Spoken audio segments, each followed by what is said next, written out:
afeição por ti me leva além dos meus desejos. Não consigo nem pensar na possibilidade de sem ti andar. Sempre que desejo te ouvir, sinto o abraço do seu lindo som a me guiar a ti. Minha afeição por ti me leva além dos meus desejos. Não consigo nem pensar na possibilidade de sem ti andar. Sempre que desejo te ouvir, sinto o abraço do seu lindo som a me guiar a ti. Passo a passo dou, de glória em glória vou. Passo a passo, passo a passo dou,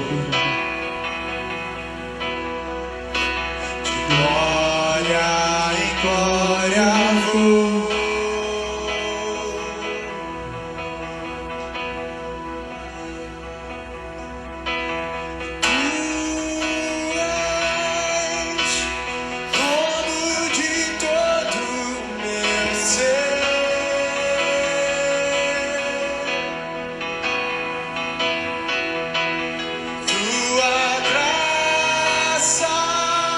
Shalom, shalom, queridos.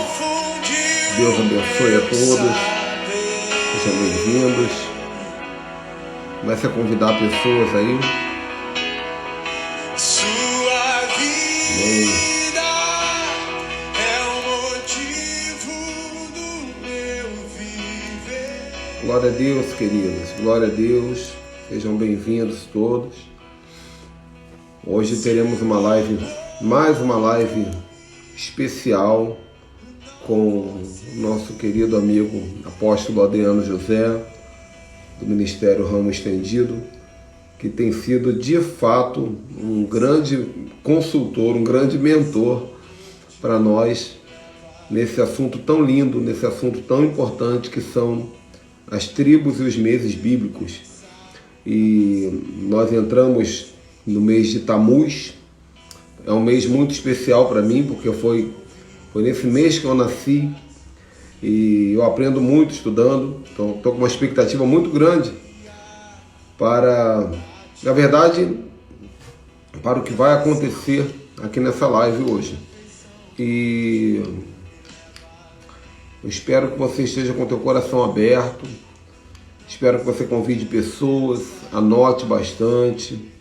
Se você é desse mês, se você é nascido nesse mês, absorva a unção e os códigos que tem para esse mês, para essa tribo, na sua vida. Agora, se você não é nascido nesse mês, entenda, você não é nascido, mas você está passando por esses dias. Você está vivendo nesses dias, então você pode também absorver essa unção nesses dias, nesse portal que está aberto sobre nós. E eu não vou demorar em chamar o apóstolo, porque ele é um homem também ocupado como eu. Então deixa eu chamar esse querido logo aqui e vamos avançar. Deixa eu encontrá-lo aqui. Convidem pessoas, vamos acordar o povo aí, despertar, chame nos grupos. Olá, querido, tudo bem? Estamos aqui. Mais uma vez, né, meu irmão? Muito obrigado pelo seu tempo precioso, que tem nos agregado tanto valor. Uma alegria estarmos juntos. E agora... Uma alegria poder servir com os dons e com a unção que o Senhor tem nos dado. Amém. Eu digo, apóstolo, que os códigos que Deus nos dá são como um leite nos seios de uma mãe. Se ele não for extraído, ele empedra. E pode dar febre. Às vezes a gente fica com febre espiritual. Fala, meu Deus, eu não sei o que está acontecendo. É porque está faltando gente para nos ordenhar, né? Mas, no seu caso, Deus levantou o ministério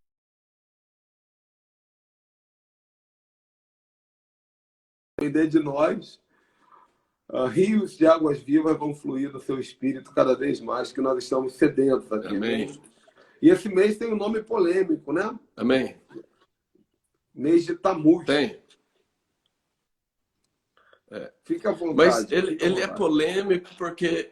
polêmico porque as pessoas têm dificuldade de entender o propósito. Quando você entende o propósito, ele deixa de ser polêmico e passa a ser um alerta. Faz sentido, faz sentido. Apóstolo, você é uma das pessoas que eu menos interrompo, porque os códigos que você traz agregam tanto valor, porque eu fico em meditação aqui, anotando também. Então, fica muito à vontade para disparar aí o que você tem, tanto sobre o mês de Tammuz e a tribo referente a esse mês. Sim. Que você tiver, pode trazer, para nós vai ser um prazer. Tá bom. Vamos orar. Pai, no nome de Jesus, este é o mês que nós precisamos mais do que todos os meses. Da luz que ilumina os nossos olhos, do espírito de sabedoria e de revelação, iluminando os olhos do nosso entendimento.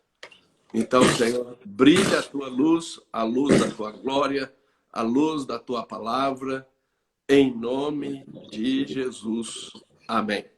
Amém. Este mês, ele é chamado de Tammuz por causa de um alerta. É bom lembrar que em Ezequiel capítulo 8, versículo 19, Ezequiel, como um vigia, como um atalaia, como um sentinela, ele foi levado pelo Espírito, Santo no Espírito, da Babilônia a Jerusalém, e ele começa a ver o que estava sendo feito por entre as paredes do templo. E o que estava acontecendo? Estava acontecendo uma idolatria, estava acontecendo um choro a Tammuz. Tammuz é um falso deus, Tammuz é um ídolo. Então, por que este mês é chamado de Tammuz? Este mês é chamado de Tammuz para nos alertar a respeito do perigo, da sedução da idolatria. É simples assim. Então, é um mês perigoso, principalmente no que diz respeito à idolatria. E é exatamente neste mês que os filhos de Israel, eles construíram um ídolo. Qual que é o cenário da construção deste ídolo? Moisés se ausenta no monte, eles são provados na fidelidade à liderança de Moisés, e quando há essa prova, ao invés deles se manterem fiéis ao Senhor e à liderança que Deus havia estabelecido, então eles transformam a riqueza que havia sido fruto do favor de Deus na saída de Israel do Egito, porque lembram-se que eles eram escravos. Quando eles saem do Egito, o favor de Deus se manifesta e eles saqueiam o ouro do Egito. Então, o ouro que eles tinham era fruto do despojo, da transferência de riquezas lá na saída do Egito. Nós temos vivido as últimas décadas, vários profetas de referência internacional têm profetizado sobre essa transferência de riquezas. Exatamente como ocorreu nos dias da saída de Israel do Egito, como está em Provérbios 13, 22. Deus transfere os recursos dos ímpios e põe na mão do justo. Qual é o perigo? O perigo é você transformar essa transferência de riquezas, que é fruto único e exclusivamente do favor de Deus, você transformar isto em um ídolo. Então, o grande perigo neste mês é esta sedução que te desvia do caminho. Então, qual que é o perigo? É você transformar as bênçãos e os recursos que Deus tem te dado e isso se transformar numa armadilha e num aprisionamento de Mamon. É bom lembrar, quando Jesus fala lá em Mateus capítulo 6, que você não pode servir a Deus e as riquezas que é Mamon.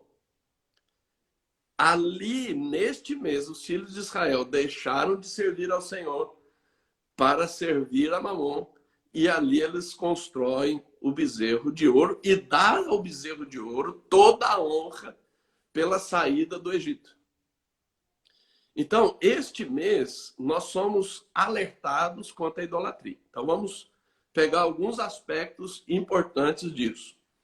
Um deles é que você precisa cuidar com as seduções de Jezabel. Este é o mês que você precisa buscar revelação sobre Jezabel, sobre Acabe, como triunfar sobre Jezabel, Acabe, o sistema, né, idólatra, porque é importante lembrar que Jezabel era sacerdotisa de Baal, né?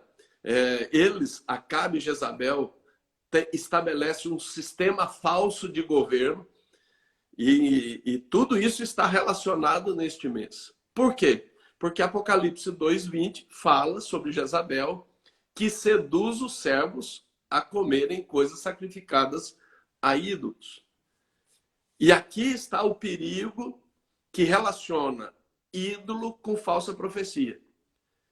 Então, precisamos vigiar, discernir, prevalecer sobre Jezabel, que seduz para a idolatria e que se diz profetiza. Né? Então, os seus conteúdos, seus ensinos, então tudo isso precisa ser colocado muito adequadamente neste mês. E quando a gente vai para Ezequiel 14, Ezequiel 14 é uma denúncia a respeito dos ídolos do coração. Então, muitas vezes, nós denunciamos a idolatria de outros agrupamentos, né, religiosos e até religiosos cristãos, mas nós, evangélicos, de maneira geral, nós vamos cuidar com os ídolos do coração. E aonde que está o X da questão de Ezequiel 14? É que os ídolos do coração traz juízo sobre quem tem ídolos no coração. E qual é o juízo? Falsa profecia. O próprio Deus libera falsa profecia através de verdadeiros profetas. Que coisa doida. Deus usando os seus verdadeiros profetas para entregar falsa profecia para aqueles que têm ídolos no coração. E eu já vi isso acontecer, porque eu conheci o profeta, sabia que ele era verdadeiro, e eu conheci a pessoa que estava recebendo a profecia, e eu sabia dos ídolos do coração dela, e eu vi este verdadeiro profeta da parte do Senhor entregando falsa profecia para a pessoa como juízo. E é isso que às vezes as pessoas não entendem. Elas são só assim, ó, preto e branco. E elas não entendem essas complexidades que ocorrem por causa dos ídolos do coração. Então, esse é um aspecto assim, muito importante. Por isso, esse mês, nós vamos ver, não só por isso, mas vamos ver por outro aspecto, é um mês que nós precisamos cuidar da profecia, cuidar dos dons proféticos, dar uma limpada na unção profética, né? Discernir se o profético não está sendo roubado, não está sendo sabotado, e por aí vai. Uma outra questão muito importante é uma denúncia que Jeremias faz em Jeremias 13, quando ele fala que do cinto de linho que apodreceu, e o Senhor estava dizendo que a soberba de Judá e de Jerusalém apodreceria. E ele fala algumas questões dessa soberba. Uma delas, eles recusavam em ouvir a palavra de Deus.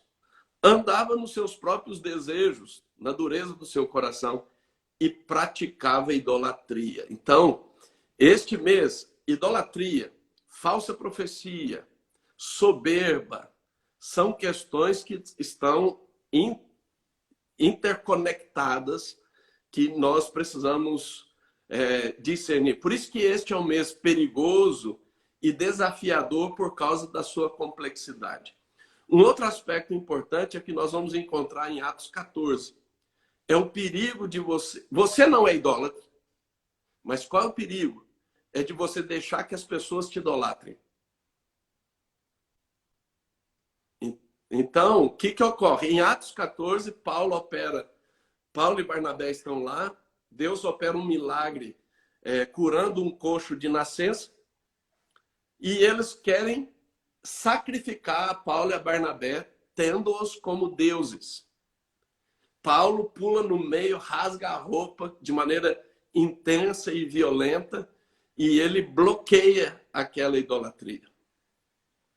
Outra questão muito importante é o seguinte: essas mesmas pessoas que estavam bajulando Paulo e Barnabé, querendo sacrificar a eles, tendo-os como deuses, foram as mesmas pessoas que, manipuladas pelos judeus legalistas, apedrejaram Paulo e Barnabé à morte. Então não se iluda. Os idólatras, eles te bajulam, e quando a idolatria deles é frustrada, eles não conseguem te idolatrar, e Deus permite expor uma fraqueza tua, ou uma dificuldade tua, e a idolatria é frustrada, eles te apedrejam. Então, este mês tem toda essa complexidade. E qual é o chamado do Espírito Santo? É você andar no espírito contrário. Como é que você anda no espírito contrário de toda essa projeção de idolatria? É através da verdadeira adoração. Então, a arma para você atravessar este mês perigoso e complexo é a verdadeira adoração. Então, é um mês para você entrar numa nova dimensão de adoração, uma nova maneira de adorar, com uma expressividade dos altos louvores, como está no Salmo 149, a partir do versículo 6. É um tempo para você adorar o Senhor e resgatar o verdadeiro profético no louvor e na adoração. E aqui eu quero fazer um parênteses. Este mês, ministros e ministérios de louvor e adoração, prestem atenção. Prestem atenção. Quando Deus estabeleceu o ministério de louvor e adoração com música e canto e dança no tabernáculo de Davi, tinha um propósito: ser profético.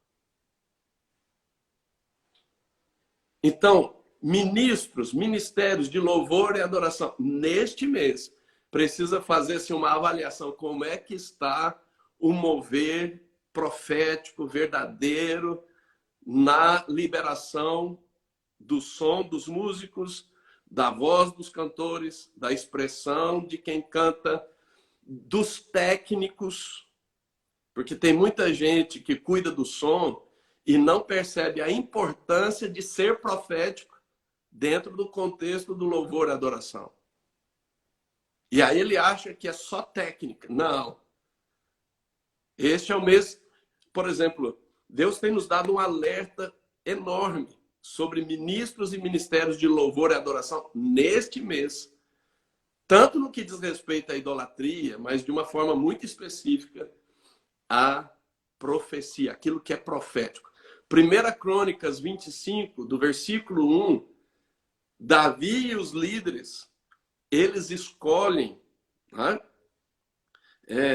Asaf, Gedutum e as famílias ali para serem músicos e cantores para profetizarem.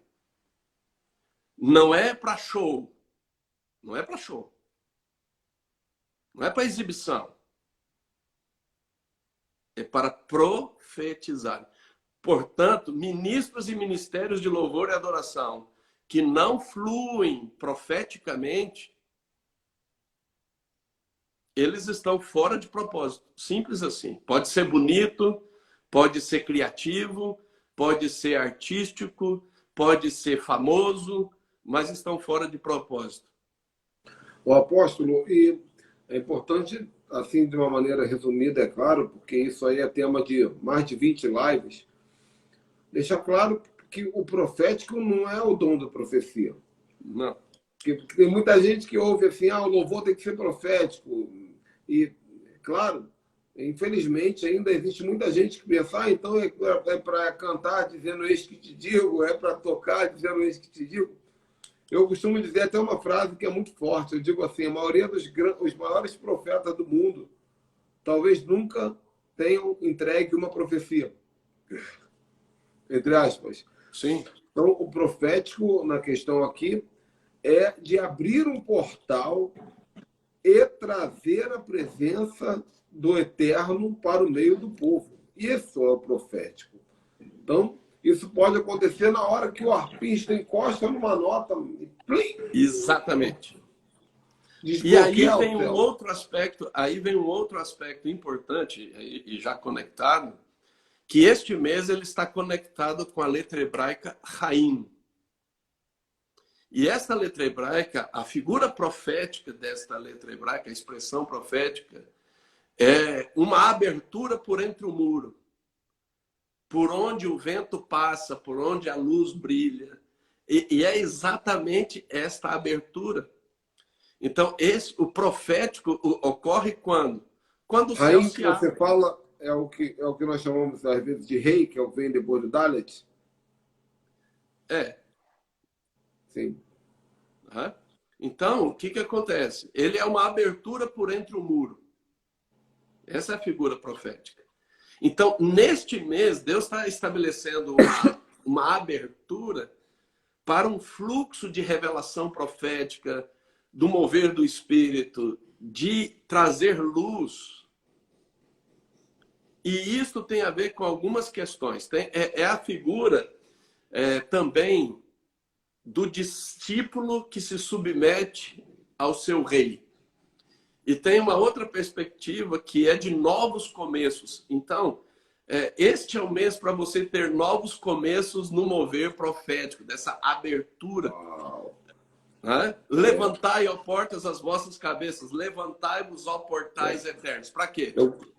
Para que entre o Rei da Glória. Eu gosto muito então, de fazer essa é a questão. Qual que é a perspectiva do ministério de louvor e adoração, seja quem canta, quem toca, quem dança, quem equaliza, quem cuida da luz? Qual que é? É abrir os céus.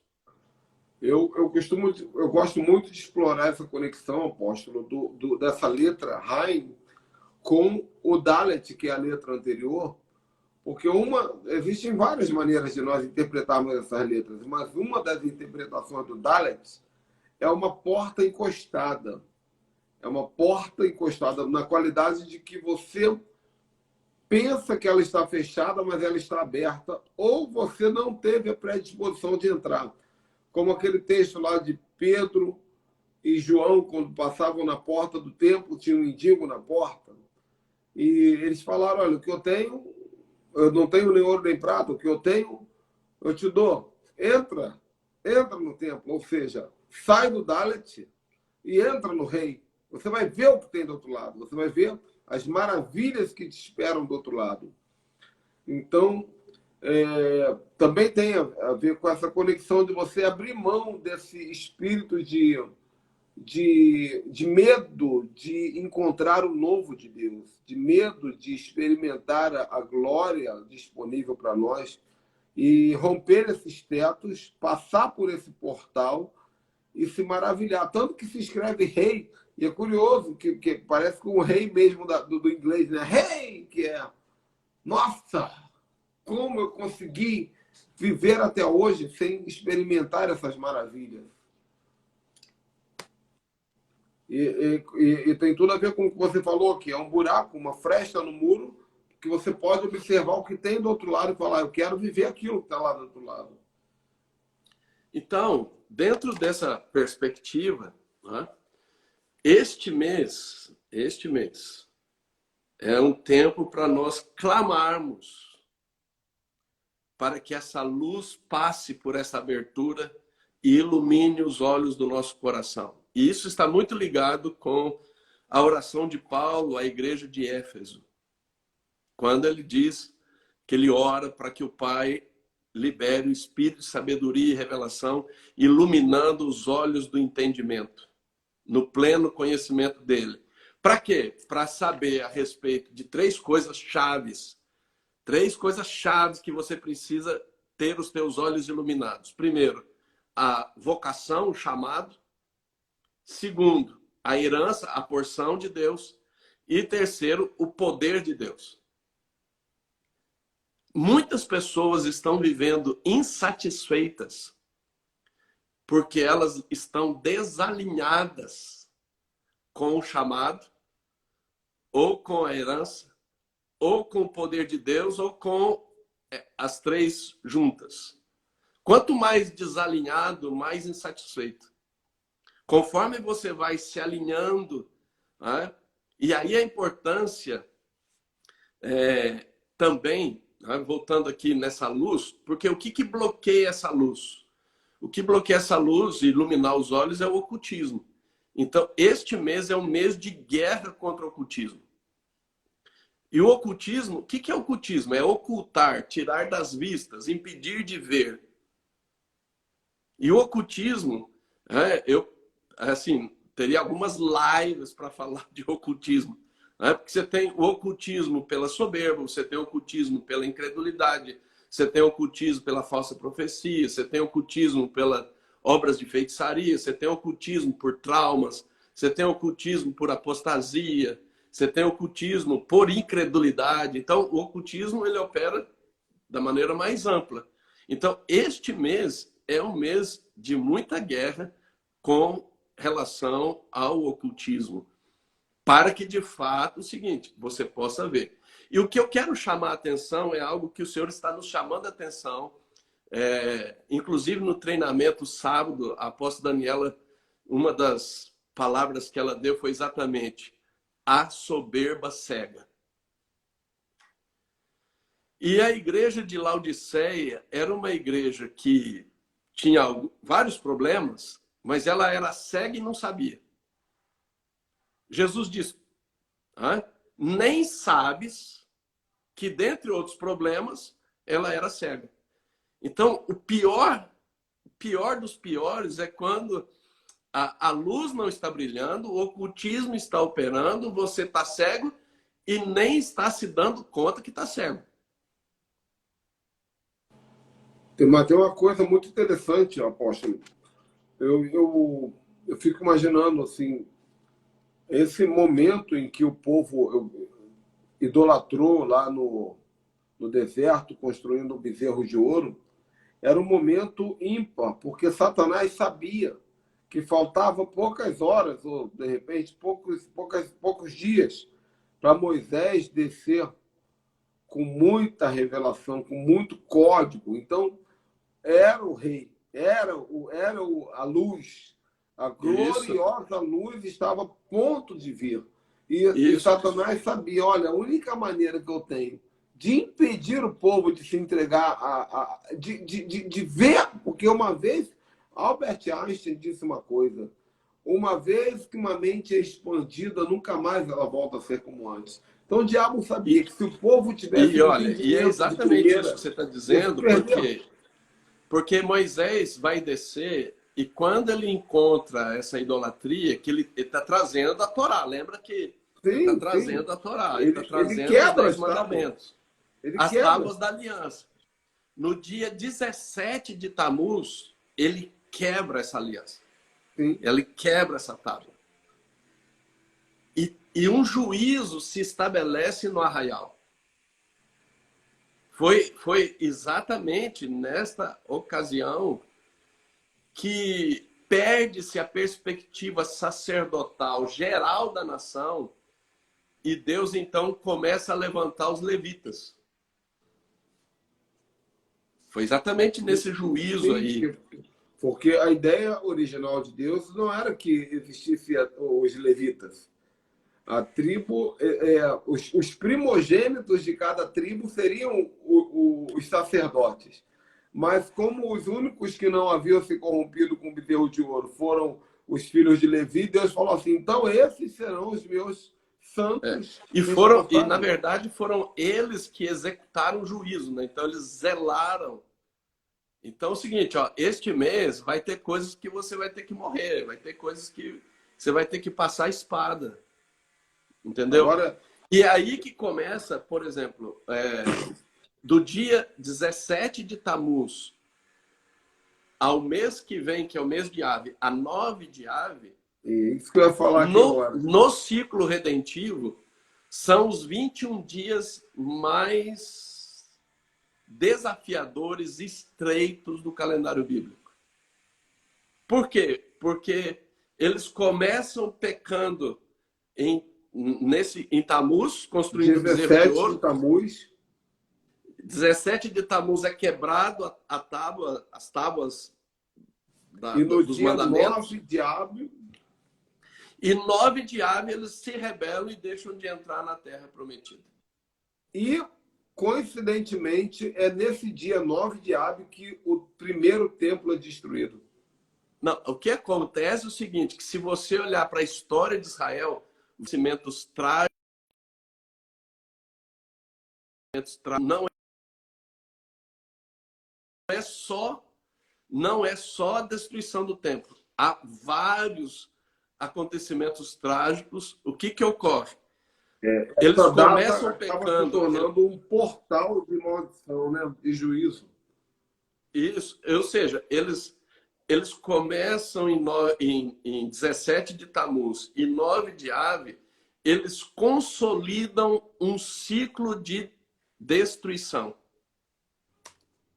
E o que é um ciclo? É algo repetido. Então, periodicamente, Israel sofre juízo em 9 de Av. Isso você vai ver ao longo da história. E um outro aspecto importante deste mês, e muito importante, é que ele está conectado com a tribo de Ruben. E a tribo de Ruben é algo que nós precisamos assim olhar com muito cuidado. Por quê? Porque Ruben, quando ele é gerado e nasce, ele vem como uma resposta do favor de Deus, porque Lia estava sendo desprezada. Então, Deus atende Lia por causa da sua aflição, porque ela estava sendo rejeitada. Então, veja, como que este mês é um mês que Deus está inclinado a ser favorável com os que são rejeitados, desprezados, que estão aflitos. E aí que nasce Ruben. Então, ele nasce como uma bênção para Lia. E ele é o primogênito de Jacó. Portanto, quando Jacó fala sobre ele em Gênesis 49, olha, é a minha força, é o meu vigor, é o meu primogênito, Rubem, é o mais tu és o excelente. meu primogênito, tu és a minha força, o princípio do meu vigor, o mais excelente em alteza, o mais excelente em poder, impetuoso como a água. Não, será para aí, mais o antes excelente do por quanto subiste ao leito do teu pai. Não, vamos lá, vamos pegar só a parte boa por enquanto.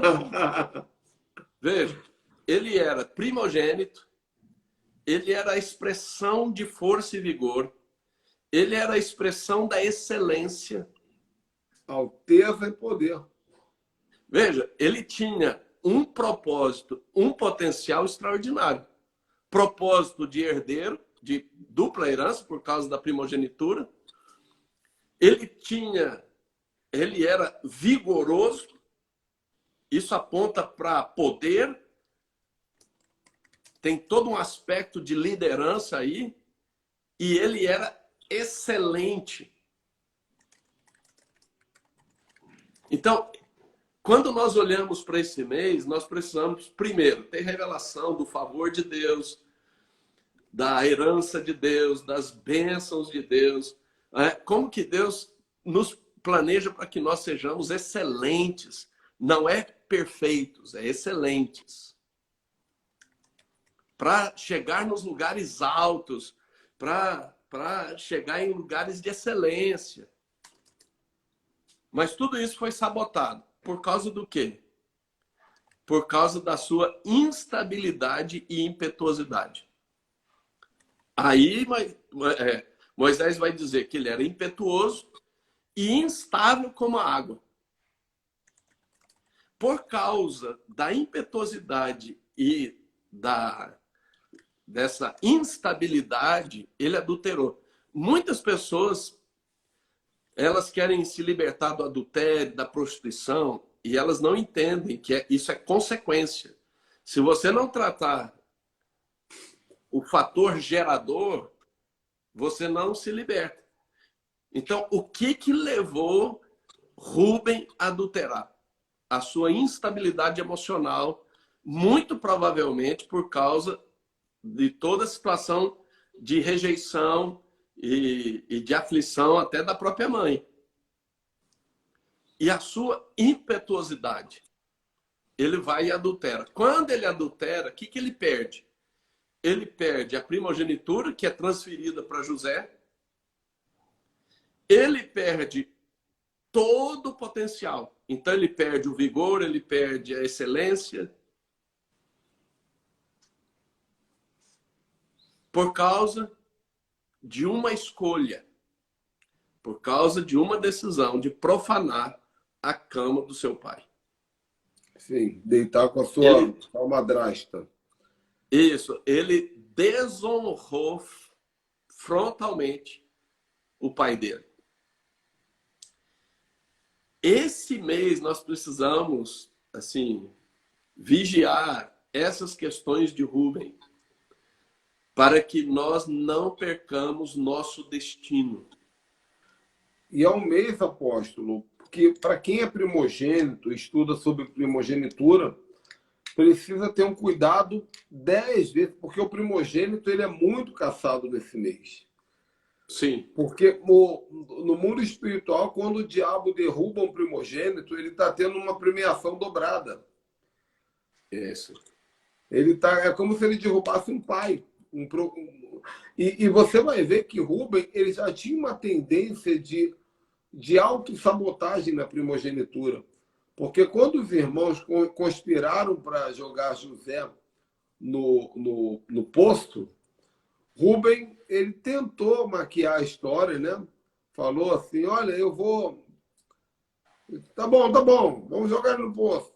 Mas a ideia de Rubem era voltar para poder resgatar o irmão escondido. Mas essa é uma falsa primogenitura, porque ele não teve autoridade espiritual para poder cancelar. Fala, não, vocês não vão fazer isso. Eu sou o segundo pai de vocês, eu sou o primogênito. Então, porque ele já, na verdade, ele já tinha perdido. Ele já tinha perdido a primogenitura. Agora, uma coisa redentiva de Rubem é que, por exemplo, o erro dele, e é isso que às vezes as pessoas não entendem, olha, ele perdeu a primogenitura, ele perdeu o propósito e potencial de uma maneira irreversível. Há certas escolhas e decisões neste mês que trazem consequências irreversíveis. Mesmo se arrependendo. Porque Rubem vai se arrepender. Quando eles vão buscar alimento no Egito, lá, ele reconhece, isso que está acontecendo aqui é porque nós pecamos lá atrás. Então, ele tinha consciência e ele confessa o pecado. Então, a consequência foi irreversível. Agora, qual que é uma coisa boa de Rubem? É que mesmo ele tendo errado, mesmo ele tendo consequência irreversível, ele se arrepende e Deus dá um destino, não o mesmo. Claro. Não mesmo. A primogenitura foi perdida, fim de papo. Foi perdida, isso. A excelência foi perdida. Mas você vai perceber em Deuteronômio 33 que a palavra profética de Moisés, né? Porque eu me confundi. Eu falei Gênesis 49, Moisés não, era Jacó. Né? Agora que Moisés. Deuteronômio 33 é Moisés. Não morra. E que seus homens não sejam poucos. Isso. Então, qual que foi, vamos dizer assim, o caminho redentivo para Rubem? Ter uma tribo grande. Uau. Que é quase uma primogenitura. É como Sim, foi o Efraim e Manassés, né? O seu irmão vai ficar com a primogenitura, mas você vai ser grande também, fica tranquilo. Pois é. Documento, o que ele tinha feito era para ter uma consequência não só irreversível, mas catastrófica. A catástrofe. O fato dele se arrepender, a misericórdia de Deus se estende sobre ele e sobre a sua descendência. Por isso, Sim. querido, meu irmão, minha irmã, ainda que você peque, ainda que o seu pecado traga consequências irreversíveis, vale a pena o arrependimento, porque Deus é misericordioso e a sua misericórdia pode livrar a sua descendência. Amém. Amém. Agora, você está falando aí de Qual é o problema de tem Esaú? uma coisa Esaú não se interessante, arrependeu. apóstolo, que quando... Deixa eu só concluir isso, só para não perder o raciocínio. Pode ser? À vontade. Então, por exemplo, Esaú perdeu a primogenitura. Ele vendeu a primogenitura. Sim. Só que ele não se arrependeu. Ele entrou na amargura. Isso trouxe consequência para a sua descendência. Aí se formam os edomitas que se levantam sempre contra o plano de aliança. Então, sempre vale a pena se arrepender. Se não por você, pela sua descendência.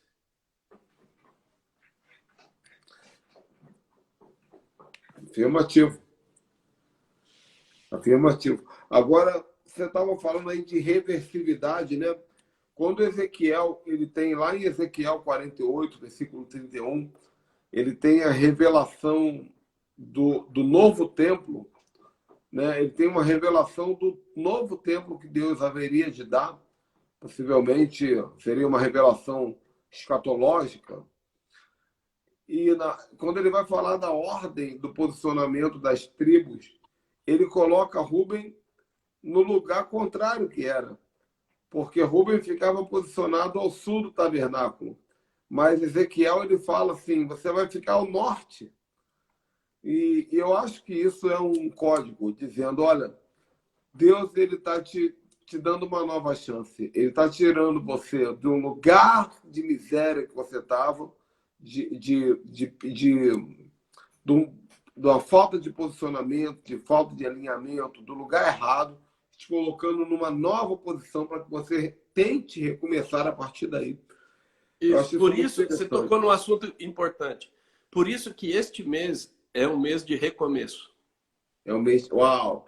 E eu falei isso para uma discípula ainda há pouco. Eu falei, eu não sei porquê, mas é um mês de recomeço. É um mês de recomeço.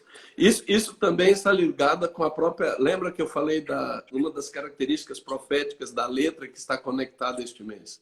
Que é o rei. Agora, outro aspecto importante é que foi neste mês que Deus envia os espias para espiar a terra. Né? Sim. E a maneira como você espia fará diferença no mês que vem. E é isso que às vezes as pessoas não entendem. Que o posicionamento dela no mês repercute ou no mês à frente, ou no ano à frente, ou na década à frente. Sim. Porque até quando a apóstola Daniela estava ministrando no treinamento, e se o pessoal quiser acessar esse treinamento, nós temos no nosso EAD Ramo Estendido. Eu creio que no final dessa semana já estará disponível lá. E a apóstola Daniela ela fala exatamente dos dois modos de vigilância ou de espia. Os 10, eles espiaram na base da soberba.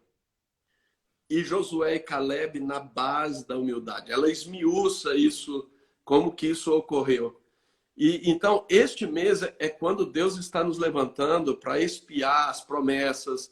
Então, é importante que você mapeie as promessas, mapeie o que Deus está querendo te mostrar à frente, mas faça isso com humildade.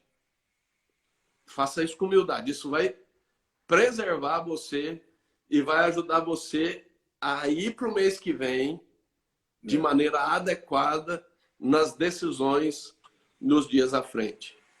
Se nós pudéssemos trocar a letra desse mês por outra, eu trocaria para AIM, que é a letra do olho bom e a letra do olho mau. Não. Mas esse aí, essa perspectiva é em outro mês do ciclo redentivo. Claro, claro. Né? Hoje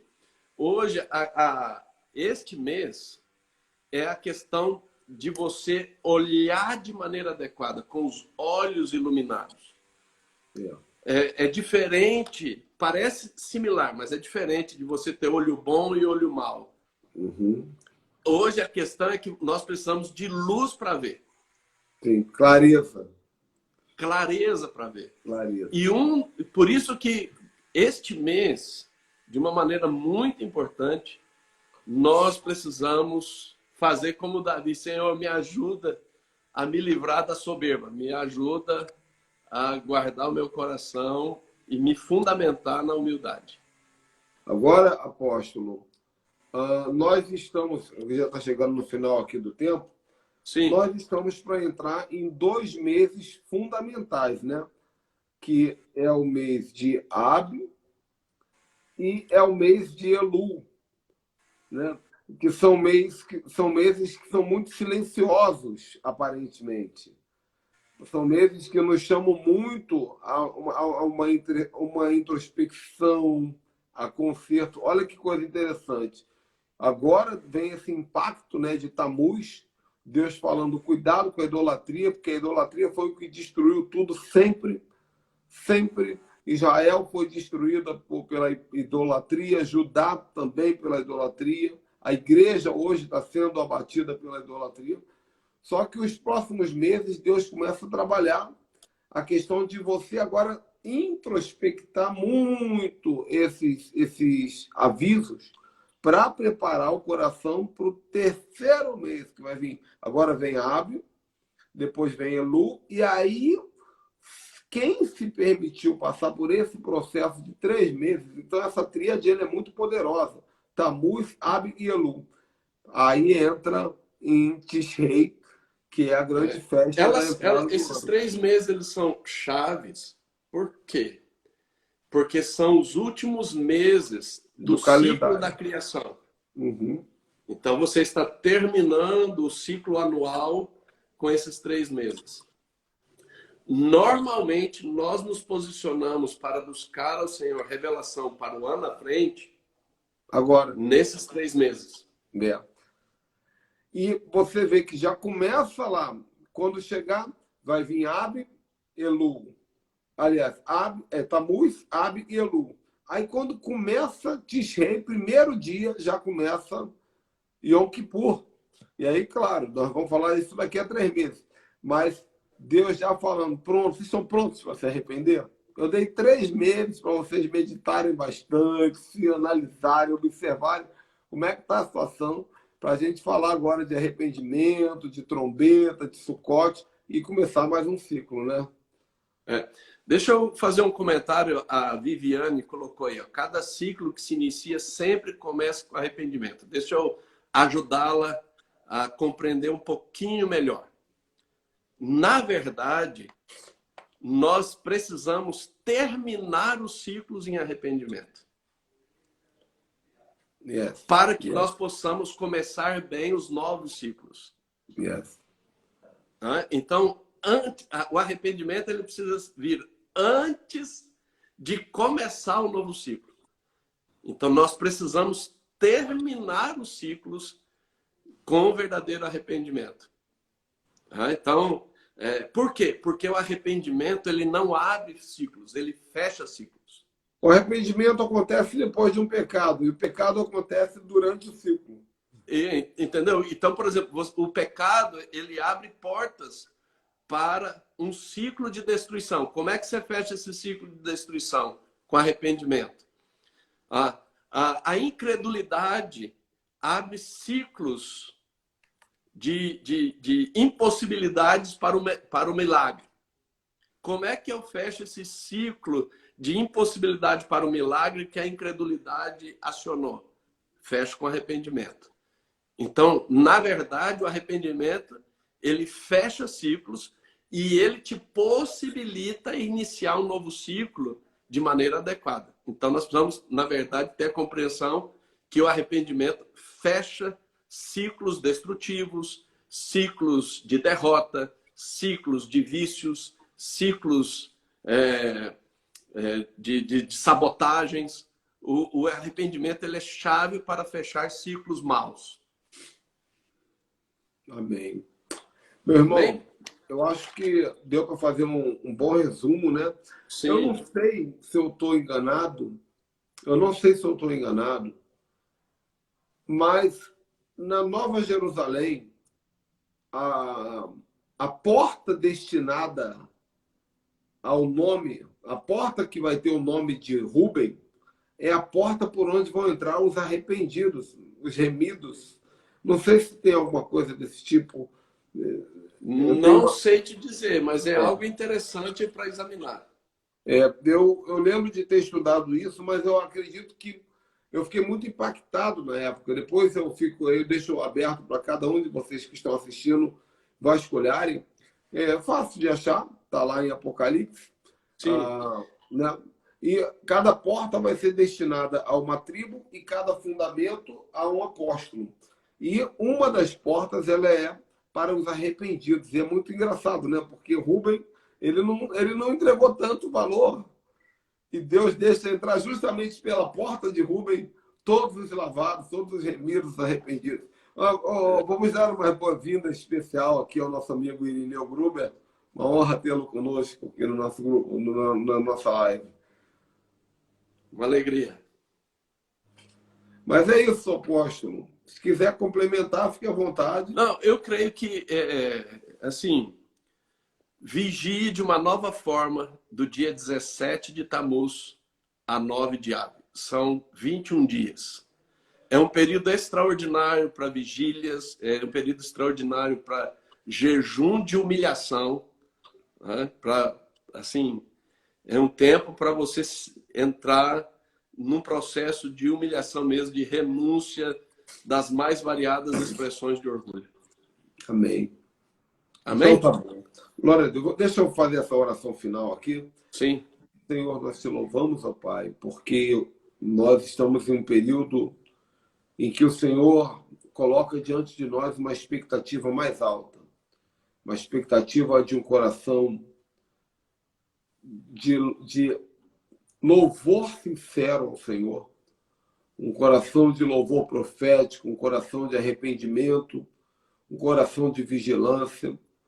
Senhor, te louvamos porque o Senhor poderia ter exterminado esse mês do calendário, mas o Senhor o manteve para dizer para nós que o Senhor confia em nós, o Senhor continua acreditando em nós.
Capacitação para receber em nome de Yeshua. Amém. Amém. Meu irmão, Grande abraço, querido. Deus abençoe. Foco no foco. Tchau, tchau. Obrigado. Tchau, tchau.